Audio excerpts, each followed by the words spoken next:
तो दोस्तों मुझे उम्मीद है कि आप सभी अच्छे होंगे। दोस्तों हमारी ज़िंदगी में कुछ ऐसे तूफ़ान आने तय हैं जो हमारी ज़िंदगी को तहस-नहस करके रख देंगे। अगर हम उन तूफ़ानों के नुकसान से बचना चाहते हैं तो हमें पहले से तैयार रहना होगा। और आपको तैयार कैसे होना है तो उसके लिए इस कहानी को अच्छे तरीके से समझिए। बहुत समय पहले की बात है।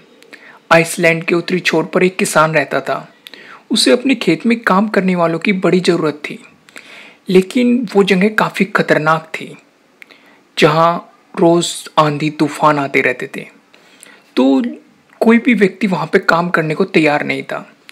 तो किसान एक दिन शहर गया और उसने अखबार में इश्तिहार दिया कि उसे खेत में काम करने के लिए एक मज़दूर की ज़रूरत है।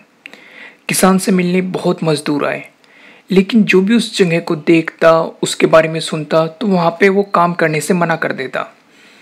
तो आखिर में एक सामान्य कद का पतला-सा व्यक्ति उनके पास आया, किसान के पास। तो किसान ने उससे पूछा, "क्या तुम इन परिस्थितियों में काम कर सकते हो?" तो उसने कहा कि, "हाँ, मैं कर सकता हूँ, लेकिन मेरी एक शर्त है।" तो किसान ने कहा, "क्या शर्त है तुम्हारी?" उसने बताया, "जब हवा चलती है तब मैं सोता हूँ।" व्यक्ति ने बताया किसान को। तो किसान को उसका उत्तर थोड़ा अजीब लगा और उसकी समझ में भी नहीं आया। लेकिन उसे काम करने वाले की ज़रूरत थी, इसलिए उसने उस व्यक्ति को काम पे रख लिया। और वो व्यक्ति काफ़ी मेहनती निकला। जैसे-जैसे उसने किसान के साथ काम किया, वो किसान ने उसकी मेहनत को देखा। तो सुबह तक वो सुबह-शाम खेतों में काम करता था। किसान भी उससे काफ़ी संतुष्ट था। कुछ दिन बीते तो एक रात अचानक ज़ोर-ज़ोर से हवा चलने लगी। तो किसान को पहले से ही अनुभव था, वो समझ गया कि आज तूफ़ान आने वाला है। तो वो पूरी तेज़ी से उठा, उसने हाथ में लालटेन ली, रात का टाइम था और वो मज़दूर की झोपड़ी में पहुँचा। तो उसने मज़दूर को कहा, "जल्दी उठो, देखते नहीं तूफ़ान आने वाला है। इससे पहले कि सब कुछ तहस-नहस हो जाए, जो फसल हमने काट के रखी है उन्हें अच्छी तरीके से बाँध देते हैं, उन्हें ढक देते हैं और बाड़ी का जो गेट है उसे भी रस्सी से कस के बाँध देते हैं।" किसान ने चिल्लाते हुए कहा। तो मज़दूर बड़े आराम से लेटा रहा और बोला, "नहीं सर, मैंने आपसे पहले ही कह दिया था कि जब हवा चलती है तब मैं सोता हूँ।" तो यह सुनते ही किसान को बहुत गुस्सा आया। उसके मन में यह आया कि इस मज़दूर को यहीं पे गोली मार दूँ, पर अभी बहस करने का वक़्त नहीं था। तो किसान को तूफ़ान का अंदाज़ा था, तो उसने सोचा कि पहले तूफ़ान से जितनी चीज़ें बचाई जा सकती है वो बचा ली जाए। तो किसान खेत की तरफ दौड़ा और जैसे ही वो खेत में पहुँचा, तो उसकी आँखें आश्चर्य से खुली रह गई। पता है खेत में पहले से क्या था? जितनी भी फसल कटी हुई थी, उनकी गांठें अच्छी तरीके से बंधी हुई थी और उनके ऊपर तिरपाल ढकी हुई थी। और जो उसकी गायें, भैंसें थी या जो भी थी उसके पास पेड़, सभी सुरक्षित बंधी हुई थी।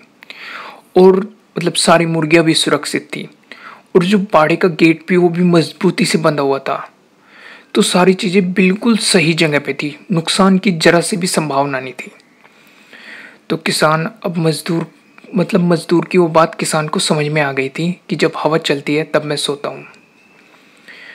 तो दोस्तों मैं आपको यही समझाना चाहता हूँ कि हमारी ज़िंदगी में भी कुछ ऐसे ही तूफ़ान आने वाले हैं। अगर हम उन तूफ़ानों के नुकसान से बचना चाहते हैं, तो हमें भी उस मज़दूर की तरह पहले से तैयारी रखनी होगी। जैसे मैं आपको एग्ज़ाम्पल देता हूँ। अगर किसी स्टूडेंट की बात करें तो तब एग्ज़ाम आते हैं तो वो सोचता है कि हमारी कोई तैयारी नहीं है, मैं एग्ज़ाम में फ़ेल हो जाऊँगा, मैं एग्ज़ाम में अच्छा परफ़ॉर्म नहीं कर पाऊँगा, इस तरह की बातें सोचता है। लेकिन अगर वही स्टूडेंट पहले से रोज़ थोड़ी-थोड़ी तैयारी करेगा, तो एग्ज़ाम आने पर वो एकदम फ्री रहेगा, रिलैक्स रहेगा और एग्ज़ाम में अच्छे मार्क्स लेके आ सकता है। पर लेकिन कंडीशन है, उसे पहले से ही तैयारी रखनी होगी। मैं आपको एक और एग्ज़ाम्पल देता हूँ। हमारी लाइफ़ में हमें टाइम-टाइम पर पैसों की ज़रूरत पड़ती है। अगर तब हमारे पास पैसे होते हैं तो हम उन्हें यूज़ कर लेते हैं, नहीं होते तो हम किसी दूसरे से हेल्प लेते हैं, चाहे वो दोस्तों से हो, रिलेटिव से हो, पड़ोसियों से हो, किसी से भी हो। या फिर हम लोन लें बैंक से, किसी भी तरीके से हम अरेंजमेंट करते हैं। लेकिन अगर हम हर महीने थोड़ी-थोड़ी बचत करेंगे, तो हम ज़रूरत पड़ने पर उन पैसों का सही जगह पर और सही इस्तेमाल कर सकते हैं।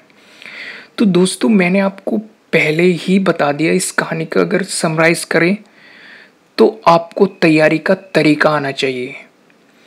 तो दोस्तों मुझे उम्मीद है कि आपको ये वीडियो अच्छी लगी होगी, और अगर अच्छी लगी है तो इसे लाइक ज़रूर कीजिएगा, और अगर आप हमारे चैनल पर नए हैं तो सब्सक्राइब करना बिल्कुल मत भूलिएगा, और अगर आप चाहते हैं कि ये वीडियो किसी और के काम भी है तो आप इसे शेयर भी कर सकते हैं।